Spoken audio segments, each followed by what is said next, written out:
Our initial thinking was we should write financial contracts on a blockchain. It makes them globally accessible, whereas financial contracts in TradFi, you have to be part of the legal jurisdiction of country XYZ. Well, we need an oracle to be able to resolve the data about what the outcome of this financial contract should be. We were inspired by things like Vitalik's Shell and Coin blog post from 2014 and various game theoretic concepts and crypto economic concepts. But the core idea is pretty simple. Anyone on the blockchain can propose a statement as true, and then there's a challenge period, and anyone else on the blockchain during that challenge period could say, I disagree. There's bonds and there's incentives here to both propose correctly and to dispute correctly. And there's penalties if you propose incorrectly or dispute incorrectly too. What Across did is our whole MO is we want bridging to be a 2-second or less experience. We want it to be fast and cheap, but we think the speed is critically important. Welcome to Epicenter, the show which talks about the technologies, projects, and people driving decentralization and the blockchain revolution. I'm Friederike Ernst, and today I'm speaking with Hart Lambur, who is the co-founder of UMA and Cross Protocol, which are two interrelated projects in the wider Ethereum space. So UMA is a decentralized optimistic oracle, and Cross is a bridge that in some flavors uses UMA under the hood, but we'll get to that in just a second. Before I talk with Hart, let me tell you about our sponsors this week. If you're looking to stake your crypto with confidence, look no further than Chorus One. More than 150,000 delegators, including institutions like BitGo, Pantera Capital, and Ledger, trust Chorus One with their assets. They support over 50 blockchains and are leaders in governance on networks like Cosmos, ensuring your stake is responsibly managed. Thanks to their advanced MEV research, you can also enjoy the highest staking rewards. You can stake directly from your preferred wallet, set up a white label node, restake your assets on EigenLayer or Symbiotic, or use their SDK for multi-chain staking in your app. Learn more at chorus.one and start staking today. Hey guys, I want to tell you about Gnosis, a collective of builders creating real tools for real people on the open internet. Gnosis has been around since 2015. In fact, it started as one of Ethereum's very first projects. And today it's grown into a whole ecosystem designed to make open finance actually work for everyday people. At the center of it all is Gnosis Chain. It's a low-cost, highly decentralized layer 1 that's compatible with Ethereum and secured by over 300,000 validators. So whether you're building a dApp, experimenting with DeFi, or working on autonomous agents, Gnosis Chain gives you a solid, neutral foundation to build on. But Gnosis is more than just infrastructure. It's also tools that people can actually use. Like Circles, for example, lets anyone issue their own digital currency through networks of trust, not banks. And then there's Metri. It's their smart contract wallet that makes it easy to access Circles, manage group currencies, and even spend anywhere Visa is accepted, thanks to their integration with Gnosis Pay. All this is governed by Gnosis DAO, where anyone can propose, vote, and help guide the network. And if you want to get involved, running a validator is super easy. All you need is one GNO and some basic hardware. To learn more and start building on the open internet, head to gnosis.io. Gnosis, building the open internet one block at a time. So cool. Hart, it's so nice to have you on. Thank you so much for having me. Good to be here. Incredible as it sounds, you've never been on this podcast before. So your co-founder, Allison, has been on. So maybe before we kind of dive into all the awesome stuff that you're building, tell us about who you are and how you got here. Sure. Yeah. I was looking back. I was actually trying to remember if I'd been on Epicenter before, years ago. But you're right. It was Allison, my co-founder, that was on here. TLDR, I studied computer science. I then worked in financial services at Goldman Sachs as a bond trader, like U.S. Treasury bonds in the financial crisis. Allison was 2 years junior to me and worked beside me for 4 years there, something like that. And we worked very closely together, and that's how we got to know each other in the first place. Trading bonds during the financial crisis, U.S. Treasuries during the financial crisis was super interesting. It's not my background, but I learned a lot about finance. I learned about market structure, learned a lot about actually incentive structures and what incentivizes people. Come back to that. I left to do a fintech business that went kind of sideways, got acquired by an asset manager 4 years later, and then was full-time in crypto starting beginning of 2018. And I recruited Allison to work with me on this decentralized finance idea before DeFi was a term. If we go back to 2018, people hadn't really thought about that as a concept yet. And Frederica, you'd remember this from like Gnosis days too. It was just kind of like, it was all sort of researchy stuff, right? Like what kind of financial applications or financial ideas could we build on smart contract platforms and on Ethereum? Yeah, absolutely. So kind of the thing that you guys started back then was called Universal Market Access, or UMA for short. And you actually started with synthetic assets. I mean, you came from a trading background, so kind of, I guess it kind of like it checks out. But how did you land on this? And when did you kind of decide to kind of pivot to kind of an oracle? Well, it's interesting to think about it because in some ways we definitely pivoted, and in other ways it was just like kind of all the plan the whole way. The way to think about this, or the way I like to think about it, is um, our initial thinking was we should write financial contracts on a blockchain. That makes all the sense in the world. It makes them globally accessible, whereas financial contracts in TradFi, you have to be part of the legal jurisdiction of country XYZ to have access to that financial product or service. So, the name Universal Market Access was all about how do we make finance globally accessible? Well, we need an enforcement mechanism that is globally accessible. A blockchain actually can do that pretty well with economic incentives. Okay, so we like this idea of financial contracts. You could call them derivatives. Derivatives are just financial contracts, right? But we wanted to do that on a blockchain. And we're like, well, we need an oracle to be able to resolve the data about like what the outcome of this financial contract should be. Concrete example, like you and I do a binary bet on whether the price of Bitcoin will be above or below 100K. We need to know whether that's true or not, etc. So that's where we like came up with this oracle design that we were super excited about early on. Then though, we needed a use case and we're like, okay, it's super early days. Like we need something for somebody to use. It's super early days of crypto. Nobody wants to like trade financial derivatives yet. That's like too sophisticated. We were like, let's make tokens. People like tokens. Let's make tokens that look like financial contracts. They're derivative contracts. They're synthetic assets is what we did. Synthetic assets that track some other underlying object, and we can use our oracle to power that. So it's kind of the path there of how we got into that space at the time.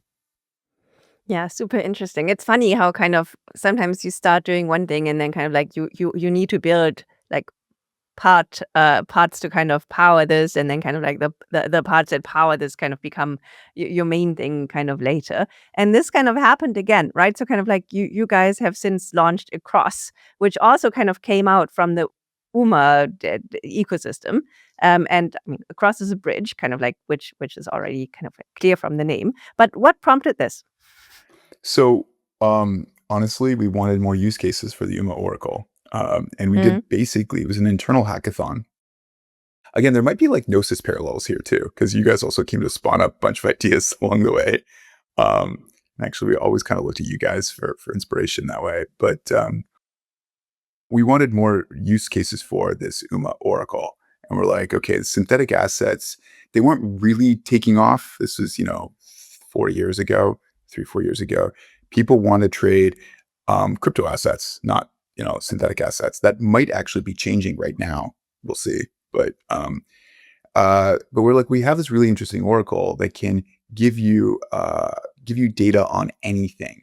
It can even give you data on what's happening on an L2 faster than the 7-day bridge is going to let you get data from that L2. And we actually use this as an internal hackathon to build a fast exit bridge from Optimism. It went one direction only. It only let you get off Optimism. This was the first internal hackathon. And then we're like, yeah, there's something here. And then we thought about it a lot harder, came up with these early like intent-based designs, which I'm sure we'll get into, and realized that we had a really compelling product in this super fast intent-based bridge to connect mostly EVM chains, and then launched across as like something that used UMA in the wild. Yeah, super interesting. Maybe because maybe we go sequentially here. So maybe let's talk about UMA first. So UMA, you already alluded to this. So it's an optimistic oracle. So what does this mean, and how does it differ from um, more traditional oracles like Chainlink? I mean, Chainlink does a few things now too, to be fair to them. But the classic version of Chainlink is we're going to have a series of nodes, or some set of nodes, write price data to a blockchain. And so it's very constrained in that it will like only write the price data that those nodes know to write. Works great for Bitcoin prices, Ethereum prices, that kind of stuff. Okay, cool. But we were trying to solve the generalized problem of we want to get any bit of data any bit of verifiable data onto a blockchain. Um, and we're like, okay, well, we need a different system to do this. We were inspired by things like Vitalik's Shell and Coin blog post from 2014 and various like game theoretic concepts and crypto economic concepts. But the core idea is pretty simple. We say, hey, anyone on the blockchain can propose a statement as true. So they could propose, we'll take an election. They could propose Trump won the election. And then there's a challenge period, and anyone else on the blockchain during that challenge period could say, I disagree, right? First step, the happy path, the optimistic path is nobody disagrees. And so then that proposal gets taken as true. And there's bonds and there's incentives here to both propose correctly and to dispute correctly. And there's penalties if you propose incorrectly or dispute incorrectly too. So we have incentives lined up there. But it's a very simple kind of challenge game where anyone can say, this is what I know to be true. And anyone else on the blockchain can say, I disagree. That's the core concept. Walk me through what happens if I post an untrue statement and someone calls me out on it. How I assume I get a chance to redeem myself or prove that like what I stated initially was actually true, or is there some sort of escalation mechanism here? Yeah. So you don't necessarily get a chance. You and everyone else can decide who's right. But like let's go concretely. So Frederica, you propose that Harris won the election. We'll use that example. And you have to post a bond to do that. The bond can be a parameter of the protocol or the system. But you post a bond to do that. Let's say it's $1,000. And then I can be like, actually, I disagree with you. I think that's untrue. I post a matching bond of $1,000 to dispute you and say this is untrue. Okay, so first thing that UMA does is now that there's a dispute, that data won't get used in the underlying contract. We're going to have to wait. We wait until somebody proposes in a way that doesn't get challenged to use that data in the underlying contract. So, or this is mostly true. So if it was Polymarket right now, Polymarket would be like, okay, we're not going to use your proposal that Harris won. We're going to wait for another proposal later on. But we still need to resolve between the two of us who was right to figure out where we get those bonds. Do the $2,000 worth of bonds go to you or do they go to me? And so then this is where we lean into like Vitalik's Shell and Coin blog post ideas, and this is also a lot of concepts from Augur and Gnosis and early prediction market type stuff too. But we go and we say to all our token holders, they go through a two-step voting process where they vote in secret what they believe is true, whether your proposal or my dispute was correct. And they vote in secret and then they reveal all at once. And the game theory and economics of this design are such that you're incentivized to vote your own beliefs, your own truth. And the majority will get rewarded with a reward at the expense of the minority that voted against the majority outcome. And so we use this Schelling point concept to resolve who out of the two of us was correct by having this distributed, decentralized voter base here. Okay, there's several super interesting things here. So is it possible that like sometimes there are situations where you are incentivized to actually vote against your beliefs just because you know what the other people's beliefs are like? So for instance, I'll give you I give you an example. So say the COVID lab hypothesis, right? So kind of like early on, kind of like there was already a very vocal kind of minority who was advocating for this.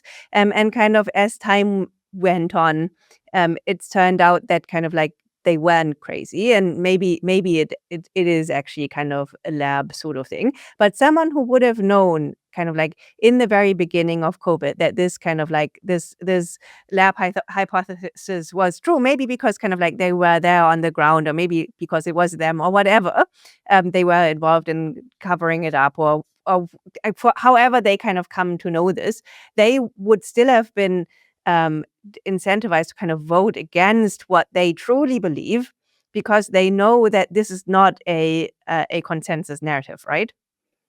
Yeah, I mean, I think you picked a very, very, very interesting example of where I think I think if you ran a long-term prediction market over like the COVID lab leak theory, like you didn't let it resolve and you kept letting it run, I think you'd see that prediction market move a lot over, Yeah. a 4-year period, right?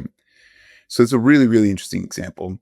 What I would say is, uh, in theory, a voter, you can't trust what other voters say they're going to vote. They actually have an incentive to, frankly, lie to you. Because if they get you to vote in the minority, they get a bigger reward if they're the majority. So there is this a purposefully built PvP kind of mechanism within the voting game itself, where other voters are supposed to, like, they literally have the game theoretic incentive to tell you that they're going to vote the opposite of how they actually do vote. And so, the theory behind this is, if you understand how this all works, and or if you don't, you're supposed to just be like, okay, I don't know what the noise out there is saying. I'm going to do my own research, come to my own conclusion, and vote my own beliefs, because I don't really know at all with any kind of certainty what others are going to say. Now, there's a whole bunch of probably very interesting, like, philosophical and theoretical thoughts here too. Like, again, the lab leak example is something that I think is fascinating because, personally, I thought myself that the lab leak theory was kind of crazy early on, and then my own beliefs evolved over time, and now I probably have to do a bunch more research to come to my own beliefs, but I don't think it's crazy anymore. Let's put it that way. So it's a very interesting example. But at the point in time, I think at any point in time when these votes come on, voters really do have the game theory to vote their own true beliefs, because they don't know what other people are actually going to do. What happens if you don't vote? Are you penalized? Yeah, you're penalized. You're penalized less, right? So the penalties here are also, they're parameters of the system. There's probably a lot more modeling we can do to figure out how to optimally set them. But the penalties aren't like 100% or not. It's not like I vote and I lose all my voting tokens if I vote incorrectly. We want to design the penalties so there's a strong incentive to do your own research and vote correctly. And we want to design the penalties so there's a strong incentive to have people continue to vote and show up all the time, but not so much of an incentive that, if I miss a vote or two, it's so painful that I exit the system and stop participating. Okay, that's fair. So let's go back to the Harris example. So I posted the Harris won the presidential election statement. You contested this, and kind of there was a vote that kind of confirmed that you're right. Is this statement now kind of in the negated form usable kind of as an input for smart contracts, or is it tainted and we have to have a new vote? This is New this is statement. up to the integrator that wants to, like, use this oracle. Like, they could go either way. I prefer the design because this voting process also takes a while, right? So Yeah. one of the things that we've seen with Polymarket, for example, is somebody will propose an answer. They propose the answer too early. They're like a sports game is a good example. They propose that someone's going to win the sports game, but they propose like 5 minutes before the end of the game, and you're like, even if that team they proposed did win, you kind of can't be like, we can't say like it's okay to propose 5 minutes early. Like, what, it could have turned around, right? So that will get disputed and it'll go through this voting process. But we don't want that polymarket market to sit there and wait for this resolution process. So we'll have somebody else propose a second proposal that doesn't get disputed because it's after the game completed and it has the right answer. So that's like an implementation decision of like how polymarket would use the oracle in this example. I prefer it. I prefer the idea of you only take as truth undisputed markets that are not tainted, and the dispute process, the voting process is really to resolve disputes and like where the bonds go. I prefer that because the economic security behind that is like much deeper in many ways. But it's a parameter. It's up to the integration decisions of the protocol. Okay, but in that design, you could have kind of like, say, 500 statements that kind of speak to one question, and 499 say no. One says yes. It still it goes kind of like unchallenged somehow because people missed it, and despite the fact that almost all of them kind of point one way, you don't actually have to wait for kind of like any dispute to be resolved. You can already kind of use the one yes statement to resolve, right? Sorry, walk me through this. How do you? Where do the 500 So kind statements of come from? there's so kind of say there's 500 people kind of like post a statement um, uh, who won the election. So say 500 kind of say Harris, and kind of like 499 of those get contested, and one just kind of gets missed by kind of because kind of like there's also attrition here, right? Kind of for the because it's an optimistic system. Yeah, there's sort of a DOS vector is kind of what Yeah. you're kind of like spamming the system to kind of overwhelm it. Yeah, so I'm skipping over some details. Like I should in Polymarket's implementation at least, you couldn't have they wouldn't let you have 500 proposals for the same Okay. market for these same reasons. So it's kind of like anyone can propose the first one, anyone can propose the second one. After the second proposal, we actually wait for the resolution of the voting cycle, Okay. and Fair. then other Okay. people. There's like stuff that we do to kind of make sure eyes are focused on the right markets, because you're right. Otherwise, you kind of have like you can kind of just spam and overwhelm people. And if there's actually humans voting on this, there are practical like human bandwidth constraints about what you can take care of, which like as polling markets scaling and other use cases are scaling, and you and I talked about this very briefly out of the podcast, there's lots and lots of use cases of where LLMs and AI can potentially scale this much better, which I find super compelling and interesting. But yes, your example is a fair one, and we have to put constraints around this too. Can I grief kind of the market creators or the people who have market money on the market by creating two conflicting or two wrong statements, and kind of like just making sure that kind of they incur the opportunity cost of not being able to kind of get their capital out of the market? Polymarket does not allow permissionless market creation at right now. Um, uh, I can't speak for them. I don't want to speak for them, but like one reason might be this problem, right? And if you go back, and I think you have experience with this, but we look at Augur and other examples, and if you have a bunch of very similar markets, it also leads to this kind of fragmentation of attention problem. I think that's a hard problem to solve. Again, I think you could, going forward, if I were to design like a permissionless prediction market kind of system here, I think you could use an AI to validate like, are these markets similar, and then not allow the creation of markets that are like super close. But I think these are all the problems that prediction markets like have to solve to keep scaling and growing. And so I think you have a lot of experience and personal interest in this, I think, and yeah, it's a good question, but that's why Polymarket doesn't let anyone do it right now. You could also kind of tie the amount of the bond you have to put to the amount of money in the market, so that kind of like you can't do it at a flat rate. You kind of it at least kind of like costs you kind of a proportion of the funds you're tying up. Well, I was just going to say the last point I'd make that I think is interesting is like with prediction markets. So again, the UMA Oracle does a lot more than just prediction markets, but that's what we're really the kind of the only Oracle type being used in production at scale that does prediction market type stuff. But the thing that I found interesting over the years and years of kind of doing this is there's the theory and then there's like the practical implementations. And there's a bunch of heuristics here too that I think are like where it's not obvious from a pure theory or research perspective. You've got to like do this kind of like glue and band-aid type stuff to keep things working effectively.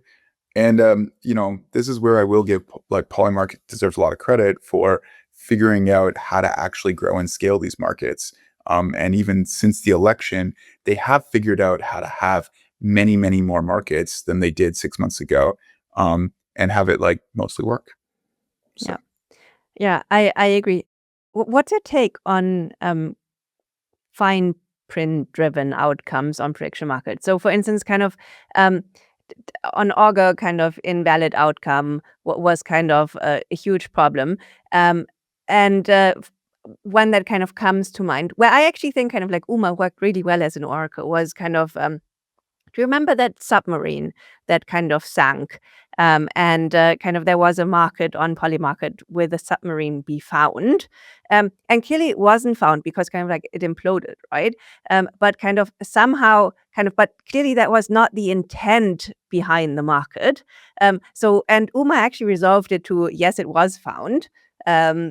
And kind of, I remember there was kind of some upheaval on crypto Twitter about whether this was the right call. I think personally it's the call that I would have made, because clearly that was kind of the intent behind the market.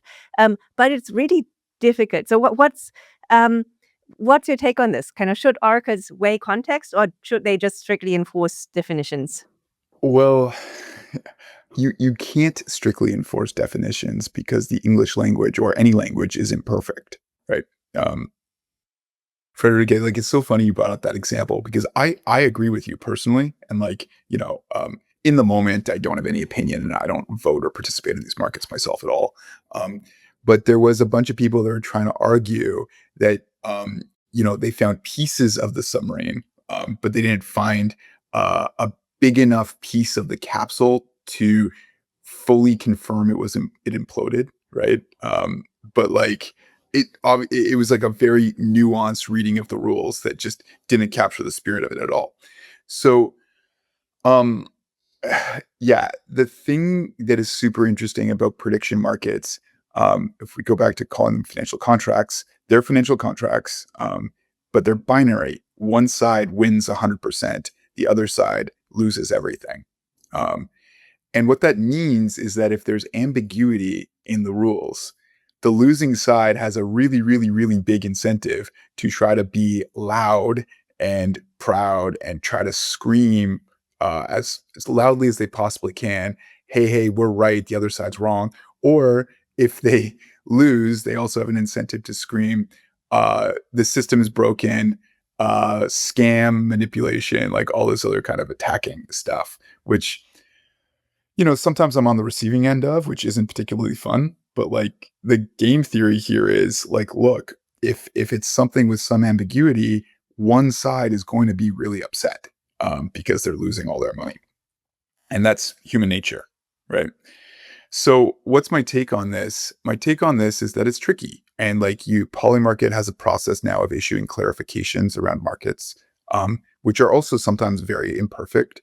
And, they don't ever want to be the one just like deciding the market outcome here too. But I think we really try to use the Schelling point concept to come to the least wrong answer, is the way I look at it. Like, what is the least wrong answer that we can offer to resolve these markets? Because you also touched on another point that is very nuanced and not many people know of or think about. But if you go back to Augur days, Augur had a lot of invalid market outcomes. So it just said, this market isn't clear enough, we're just going to not respond. And UMA and Polymarket generally don't do that. I actually don't know if you It's ever also have. a terrible user experience, right? So kind of, yeah. Yeah, Yeah. because it's a terrible user experience. Exactly. Right. You're like, hey, I'm a prediction market trying to predict the future. And then you're like, you kind of like, can't answer it. Right. That's not good. Um, and so, but then that forces the Oracle system to resolve slightly ambiguous outcomes too. Yeah. Can you give us an idea of how often disputes happen, kind of in absolute and relative terms? Yeah, the dispute rate is less than 1% of all Yeah. proposals. Um, we're actually putting a lot of effort into getting it down more.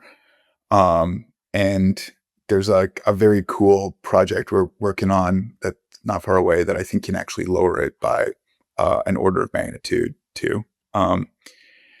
Many of the disputes, like I need to double check this, but it's something like 70% of the disputes are actually from people proposing too early. So they actually put the market up before they should, which is fascinating. And yeah, it's really fascinating too that happens. So you can say that it's something like 0.3 percent of all proposals are like legitimately disputed that aren't like too early, something like that. Um, and the system is currently processing between 250 and 500 proposals a day, like market resolutions a day, which is up a lot from 6 months ago. Give us an Too. idea of kind of who uses Uma's Oracle today. Yeah. So the biggest user by number of proposals by far is Polymarket. They're they've kind of achieved escape velocity in the prediction market space here. Um, Across, we'll talk about that, maybe transition soon. Across uses it also to validate this like complex data structure. So it's a very different use case. We're basically being like, here's this complex data structure that anybody can recreate, but it would be hard to do on chain. Anyone can do it off chain easily, though. And Across uses UMA to validate whether that data structure was created correctly or not. Um, and then we have other like interesting use cases that are experimenting, like Story Protocol. They're kind of doing IP stuff, and they use the UMA system to resolve some IP disputes. That's just getting going. And then there's a long tail of smaller prediction market adjacent use cases too. Hmm.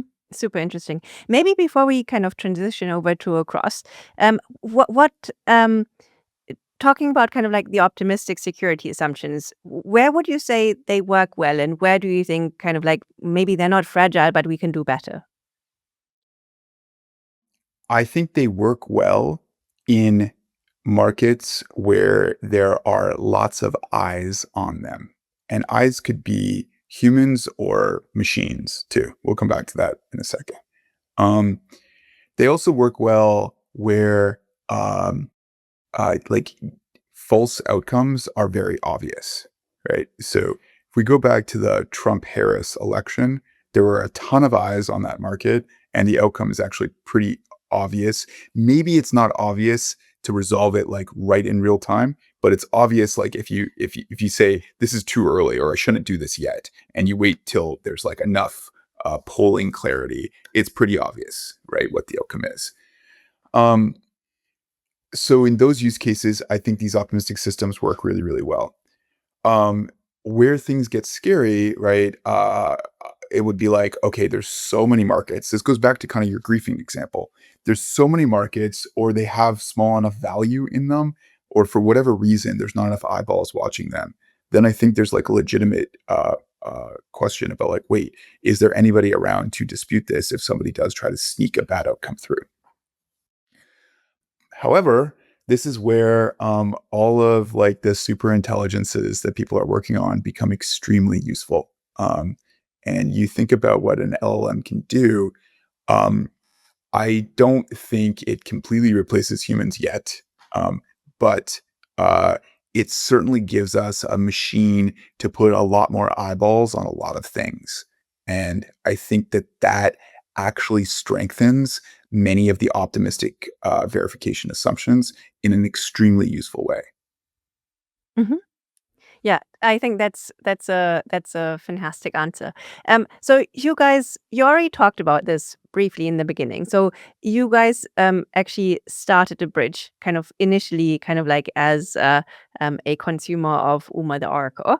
Um, how maybe kind of like the housekeeping first. How did this work in terms of ownership structure? So kind of these are two token projects. So kind of like how are the tokens related, and kind of like how did your um first set of token holders feel about kind of you guys working on a second token project? I mean, I'm very much asking kind of not for a friend. So kind of we've done this before too. So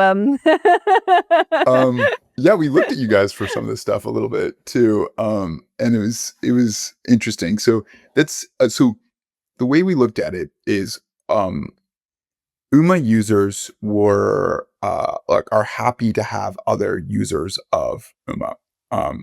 At least at the time when we did this, it's like, okay, that makes sense. Um, and then we made an attempt to launch the Across token in a very fair way. And there's lots of actually like lots of really interesting decisions that, with more like looking at them in hindsight, maybe could have done things differently too. Um, we in some ways, I feel like the Across token was rushed out because we actually needed a token to gather some LP funds to help make the bridge usable. Like we needed token emissions to incentivize people to deposit into our protocol. And we actually put this out just a little bit before people sort of started doing the points thing, like the points program thing. And it's funny because I think, first of all, I wish we invented that idea, which we didn't. But if we had the points idea, we may have delayed the token much longer and used points to help incentivize some of the behavior we needed. Anyways, neither here nor there. We did try to put the token out in a very fair way. We tried to have a fairly broad airdrop, and the kind of UMA team actually had pretty little ownership in the Across token, at least early on too. And so nobody really had a problem with that. That's the way I'd answer that. Yeah. It's just kind of like, we're building cool stuff in the space. It's related. It's good for both projects, good for both teams. That's good. Cool. So maybe let's talk about how Across used to work. So Across used to use, a purely optimistic model. Let's talk about this first, and then kind of like how you've recently kind of upgraded it in the ZK realm. Yeah. So, your listener base is pretty nerdy. So, which I like. We'll So we take that can, as a compliment. a massive compliment. They're not the crypto curious folk that like we can go deep on this stuff. So, what does Across do? Let's actually start there, if that's okay. So Across is an intent-based bridge. The way I explain this, and this is the basic explanation, but I want to go for blockchain A to blockchain B. We'll make it Arbitrum to base. How can I do that? The naive way is I deposit something on Arbitrum, I send a message to base, and then I release funds on base to the user. And that's all well and good. That's how I think a lot of like first generation bridges work.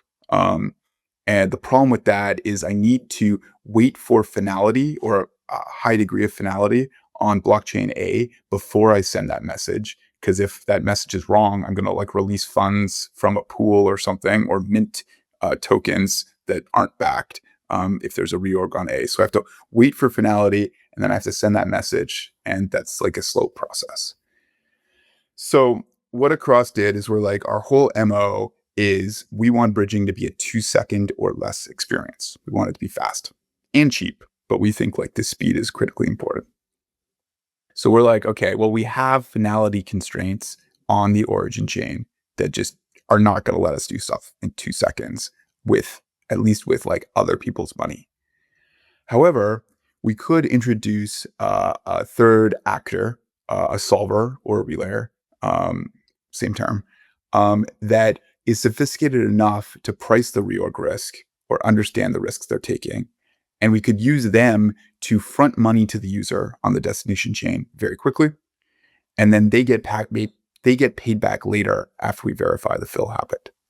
So this is the intent-based model where a user effectively deposits on chain A, they deposit into escrow, a race starts for the third-party solver to fill them on chain B, third-party solver fills them on chain B very quickly, and then user goes on with their day, they're happy, and then the protocol verifies that fill happened before releasing the funds back to the solver. Yeah, I mean, it's a slightly different design than many optimistic bridges where kind of you say, okay, look, you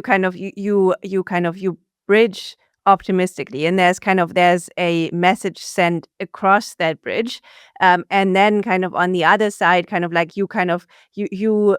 someone kind of fronts you the liquidity to kind of already use the funds on the destination chain for a couple of basis points until kind of the optimistic the time period has run out, right? So kind of how would you kind of pit these against one another? I mean, there's no optimistic part in what I just described. We can go in maybe Yeah. in the verification of this, but the fact is user wants funds unencumbered on the destination chain. So we just use the third-party solver to just give them give them money. And then the user goes and they have the money and they can do whatever they want. And there's no chance of like a rollback. They have the funds, right? So it's very clear, like there's nothing weird going on there. And the solver just has some risk that if there's a reorg on chain A, there's some risk of ruin that they like lose their funds or something like that too.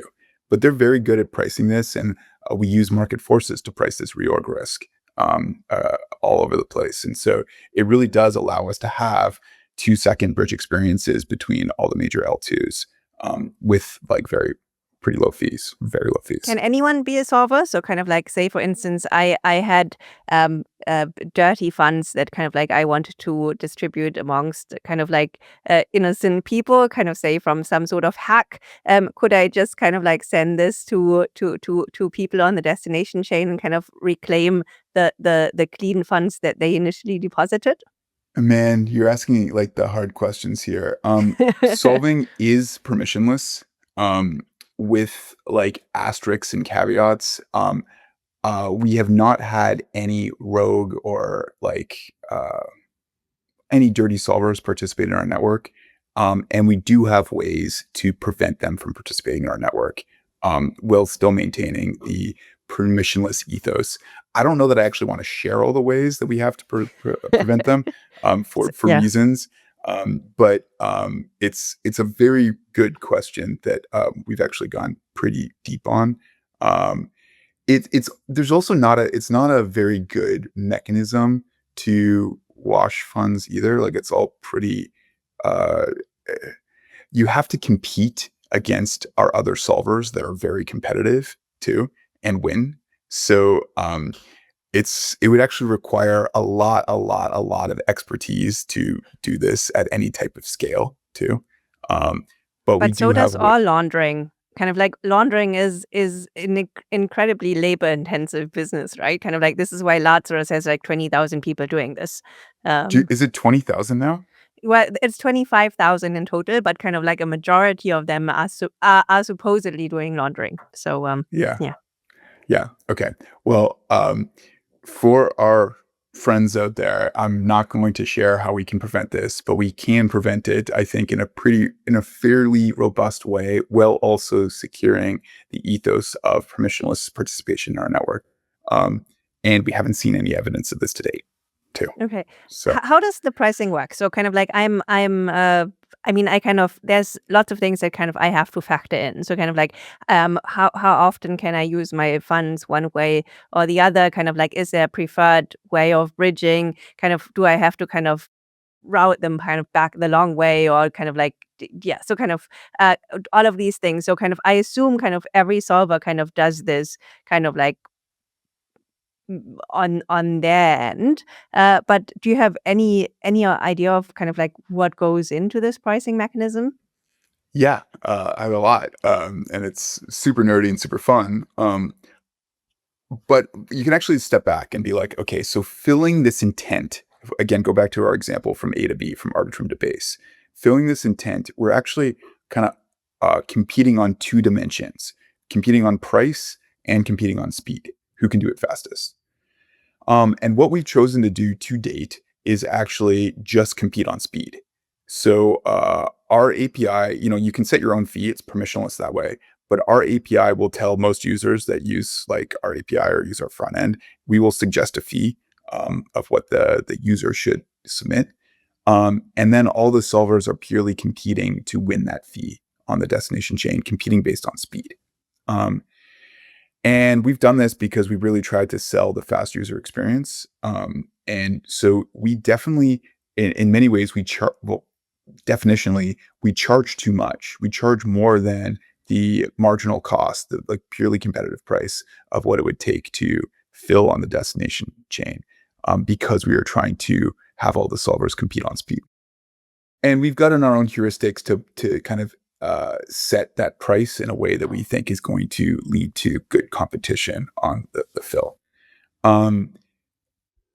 There's a very, very cool idea that it's probably going to be a white paper there where we like can kind of do both that not quite ready to talk about, but I think there's very cool ways that we can do both that are still have a good UX here too, which I'm excited about. But yeah, that's what we're doing today. And, setting that fee, the fee is a matter of gas costs on origin and destination chain. Our gas costs of our system are very lightweight because we batch the verification, which we can talk about the UMA component here too. So our gas costs are extremely lightweight, both sides, but there's still a gas cost.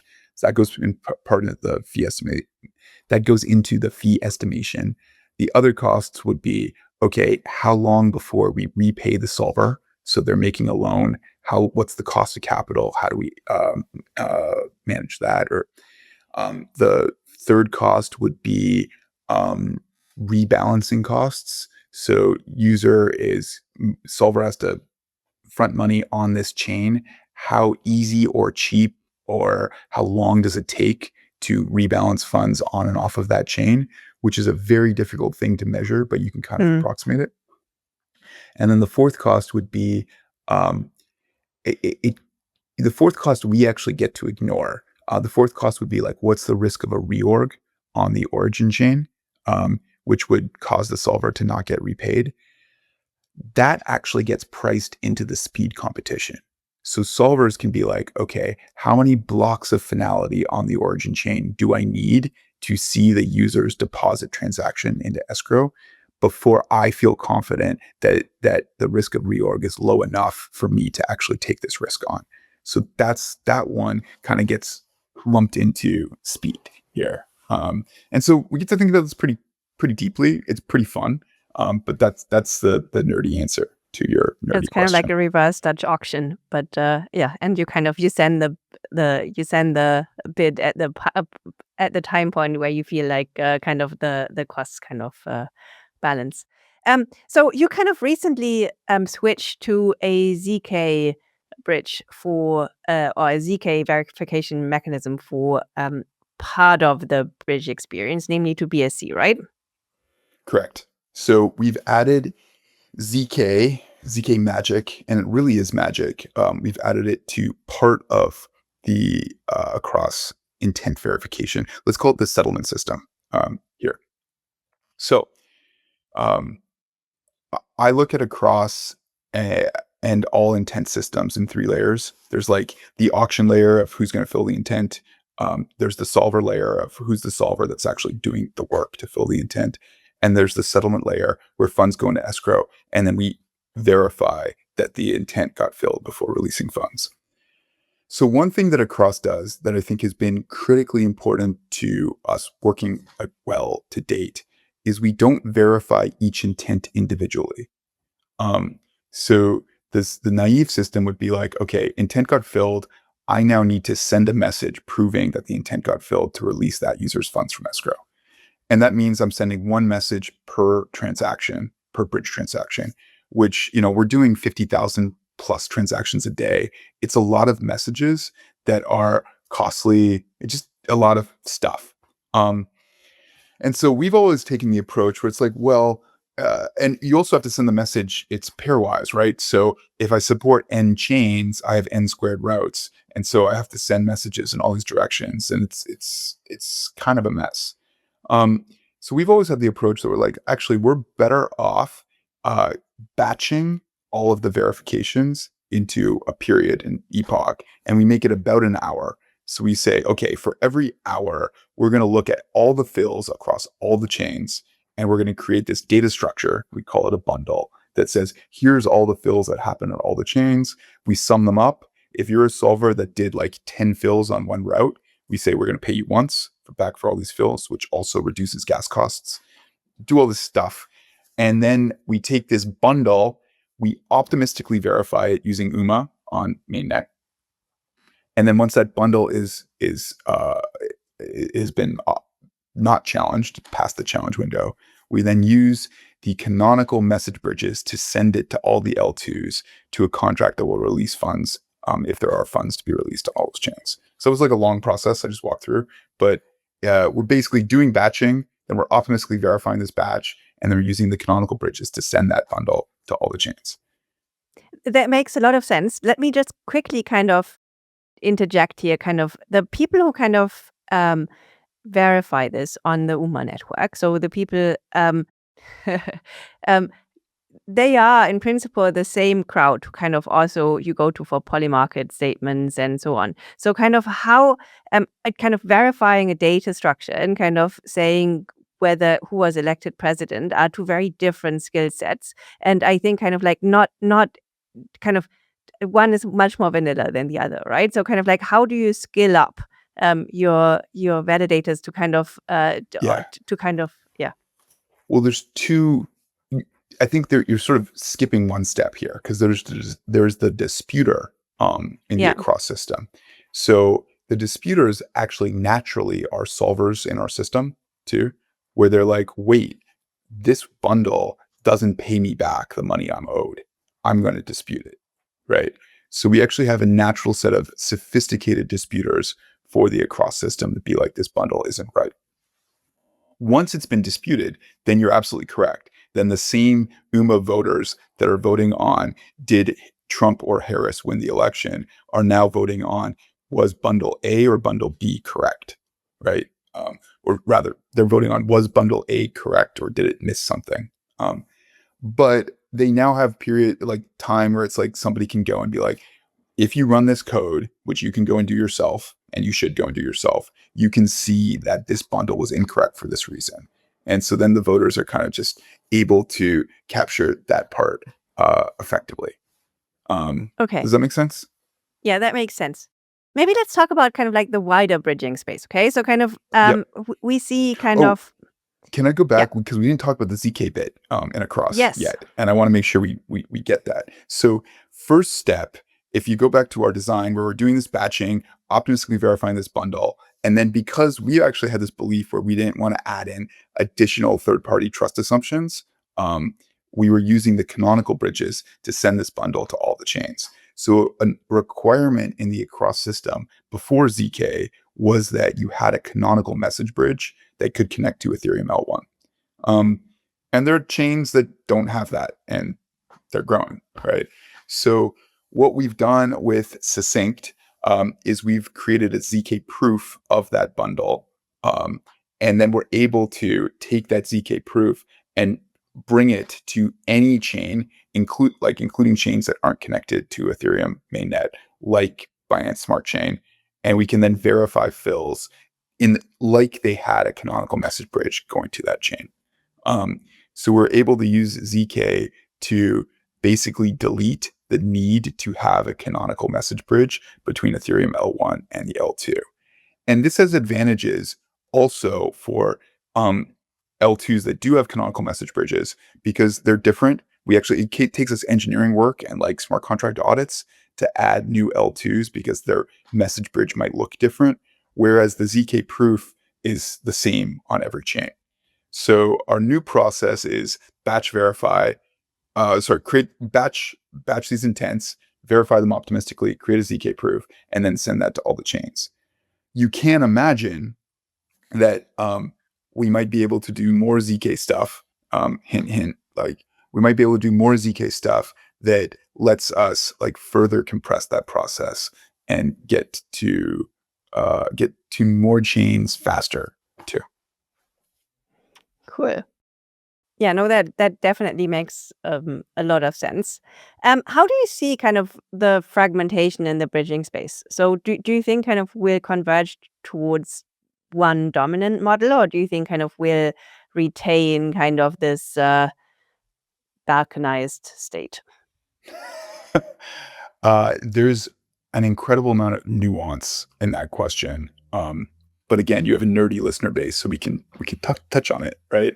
Um, bridging is bridging is like an overloaded word that means a bunch of things here. Um, there are many bridges that are mint and burn bridges for specific tokens. Example, Circle's USDC, they have their own mint and burn bridge called CCTP, Circle Cross-Chain Transfer Protocol, that lets you burn USDC on one chain and mint it on another, right? So it's a form of bridge, but it's quite different from what we do. It's meant to be like really secure, and they take 20 minutes coming from Ethereum and stuff like that, because Circle does not want to just mint, $10 million on some chain by mistake, right? They would lose their own money. Okay. And then you've got layer 0 with OFTs. And so they're using OFTs to do something similar with their own set of security assumptions, with their own set of validators. You have Wormhole doing NTTs, same deal, using Wormhole validators. But these are not the bridges that look like what we're doing. These are like allowing you to mint and burn a specific token on different chains. And that, to me, feels very fragmented. And that's not the business Across is in at all, nor the business we're going to enter. And I do feel like there is going to be fragmentation there for a long time. There's going to be like many teams that are warring for market share around minting and burning tokens here. That's one thing. On the bridging side, when I think about the bridging architecture, I think intents are clearly the only way that Ethereum is going to feel united, and broader crypto is going to feel united too. And I do not think that means that like everybody uses a cross. I don't think that that's right. But I think the intent standard, the intent concept is, I think this need for speed for having transactions take like 2 seconds or less, I think that is critical from just a user experience in a multi-chain world. So we created a standard for intents. We co-authored a standard with Uniswap called ERC 7683 that defines a common interface to express an intent. And we're doing this as a public good so that many intent protocols can adopt the same intent standard. And solvers can listen to the same intent format, makes it less work for solvers to support intent systems. And in doing so, we can kind of like push this 2-second or less user experience everywhere, where Across is meant to be a service provider. I hope to be the premier service provider of intents, but by no means like the only one. Does that make sense? It's a long answer. That makes sense. Do you think bridging is something that in the future mostly builders will have to worry about? Do you think kind of this experience will be abstracted away in the user experience layer? Yes, although I've thought that for a couple of years and it's been actually pretty slow to happen. So we have Across is integrated into Uniswap, which I think is kind of cool. It's been a big integration for us. And we've sold Across, or we've attempted to sort of talk to a bunch of dApps that should integrate Across into their products too. And we've had some traction and some interest, but when we look at our volume and where it's coming from, the majority of volume still comes from front ends or aggregators, places where users go and they say, I want to bridge. And they specifically are going to like the Across.2 front end to bridge from chain A to chain B. And it's been slower than I expected for that process to get integrated and abstracted into dApps that builders do.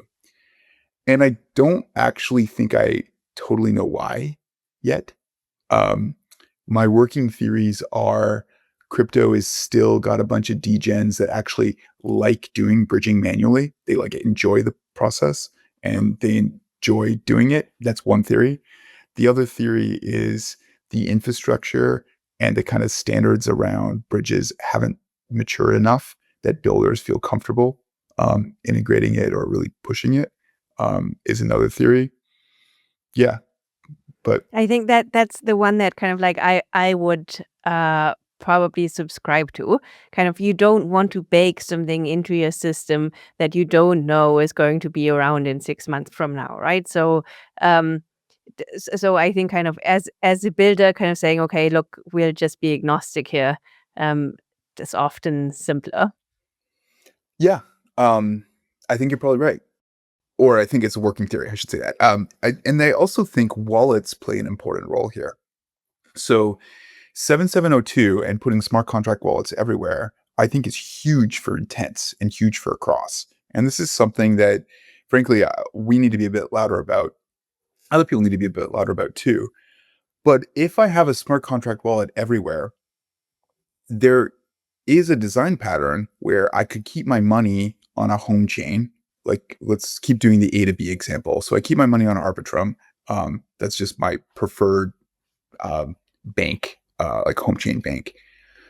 But I can sign a user op or sign a message to do any arbitrary action on chain B, even if I have zero money there, like absolutely zero Yeah. money there, because I can pay for that action from my home chain. And basically, the kind of the abstraction here is I'm bridging the gas money to execute this user op on chain B, and I'm doing that incredibly quickly, right? And so, once we have smart contract wallets everywhere on all the chains, this idea of, I'm not really sending funds to the destination chain.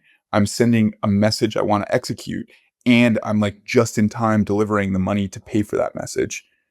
I mean, I think that's a very compelling future of how you like unify all the chains and make everything feel like one network again. Um, so that's the UX that I'm most excited about. Um, uh, and I do think that's mainly going to be driven from the wallets, but then there's like fragmentation and sort of still there's a bunch of people that herd to figure that one out too.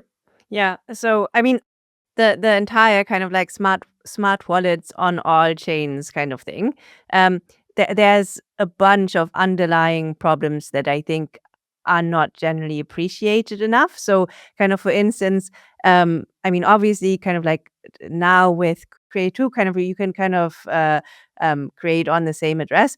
But then what happens if you kind of lose one of the EOAs on one of the chains, or kind of like you don't have all the EOAs on all of the chains, or kind of like there's a lot of kind of like what happens with recovery, and kind of like it's a little bit of a messy situation.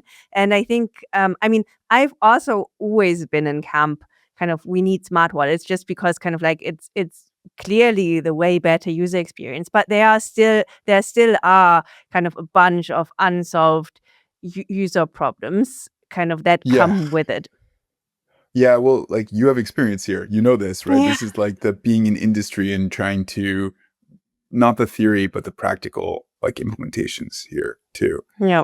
And I think like this is where what what worries me is just it takes longer because we've got to like figure these problems out. It takes longer to get to the solution I want, or I want to see in the world.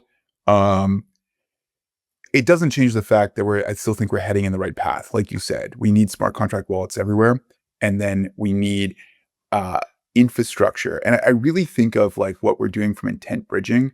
It's it's a layer of abstraction. Like the intent is just this layer of abstraction on top of some pretty complicated piping about how these chains might actually be connected.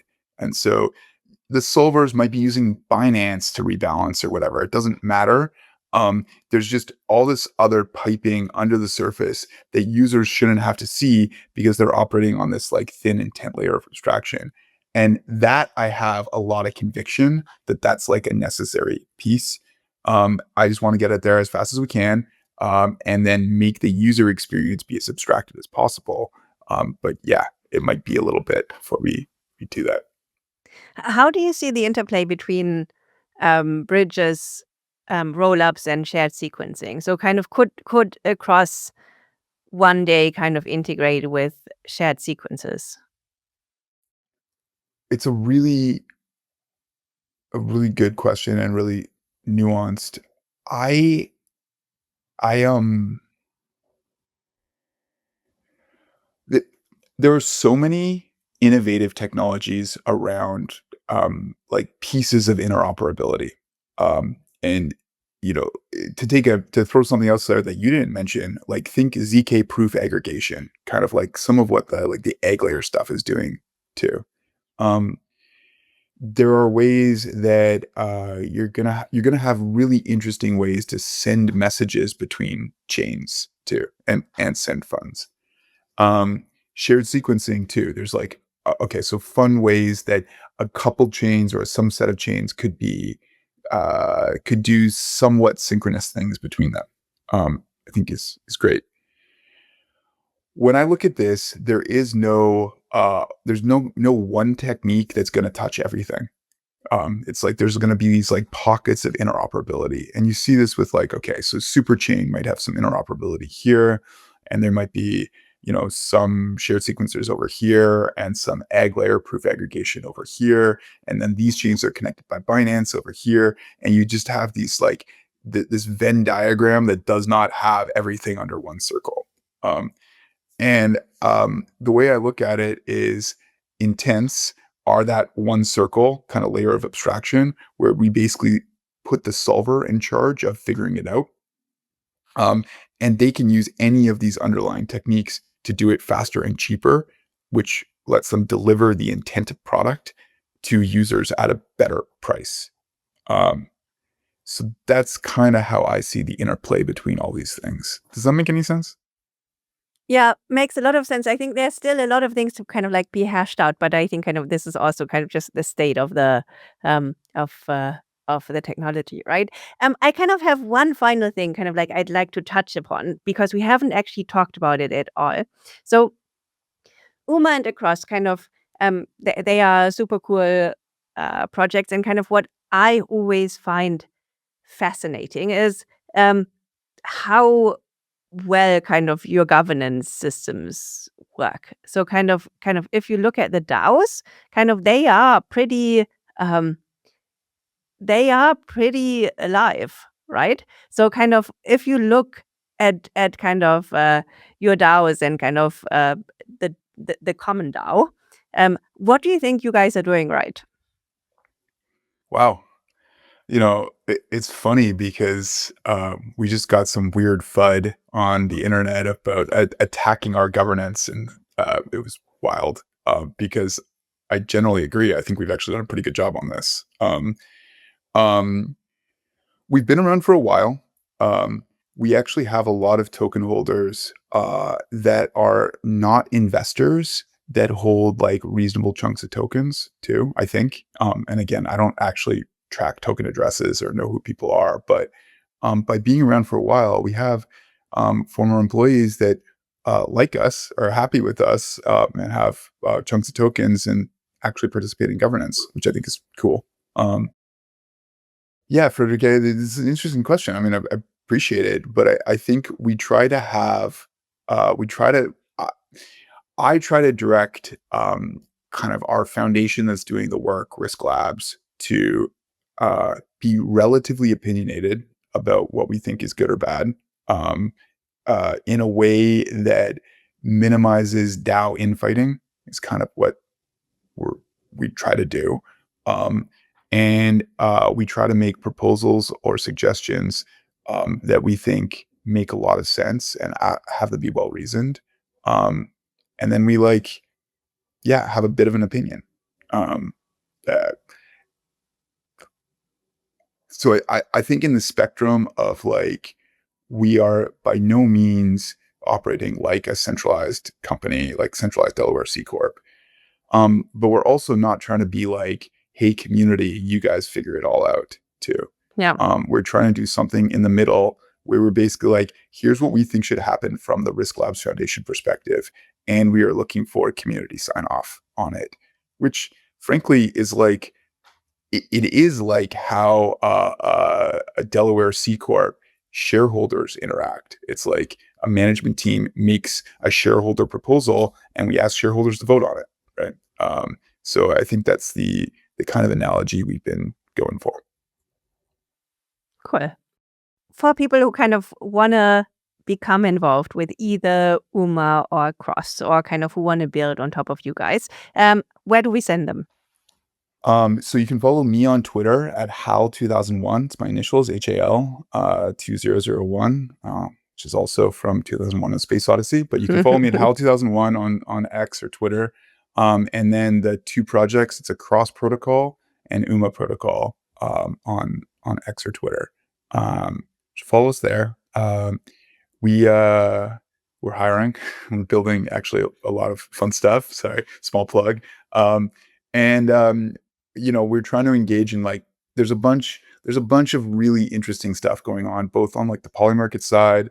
How do we actually scale this Oracle? How do we use AI in this?